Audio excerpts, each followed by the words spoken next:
August 2027 ଏକ ଅତ୍ୟନ୍ତ ବିରଳ ସୂର୍ଯ୍ୟଗ୍ରହଣ ଦେଖାଯିବ। ଏଥିରେ ମଧ୍ୟାହ୍ନ ଆକାଶ କଳା ଅନ୍ଧକାରରେ ଆଚ୍ଛାଦିତ ହେବ। ବିଶ୍ୱର ବିଭିନ୍ନ ମହାଦେଶରେ ବାସ କରୁଥିବା ଲକ୍ଷ ଲକ୍ଷ ଲୋକ ଏହାକୁ ସହଜରେ ଦେଖିପାରିବେ। ଏହି ସୂର୍ଯ୍ୟଗ୍ରହଣ 6 ମିନିଟ୍ 23 ସେକେଣ୍ଡ ପାଇଁ ରହିବ। ଦିବାଲୋକ ଅନ୍ଧକାରରେ ଚାଲିଯିବ, ଯାହା ପରବର୍ତ୍ତୀ 100 ବର୍ଷ ପାଇଁ ଅର୍ଥାତ୍ 2114 ପର୍ଯ୍ୟନ୍ତ ଆଉ ଦେଖାଯିବ ନାହିଁ। ଅଧିକାଂଶ ସୂର୍ଯ୍ୟଗ୍ରହଣ 3 ମିନିଟ୍ରୁ କମ୍ ସମୟ ପର୍ଯ୍ୟନ୍ତ ରହିଥାଏ, କିନ୍ତୁ ଏହି ଗ୍ରହଣ ବିଶ୍ୱର ଅନେକ ଅଂଶକୁ 2 ଗୁଣରୁ ଅଧିକ ସମୟ ପାଇଁ ଅନ୍ଧକାରରେ ବୁଡ଼ାଇ ରଖିବ।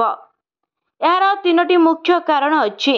ପ୍ରାୟତଃ ପୃଥିବୀ ସୂର୍ଯ୍ୟଠାରୁ ସବୁଠାରୁ ଦୂରରେ ରହିବ, ଯାହାକୁ ଆଫ୍ଲେସନ୍ କୁହାଯାଏ, ଯାହା ଯୋଗୁଁ ସୂର୍ଯ୍ୟ ଛୋଟ ଦେଖାଯିବ।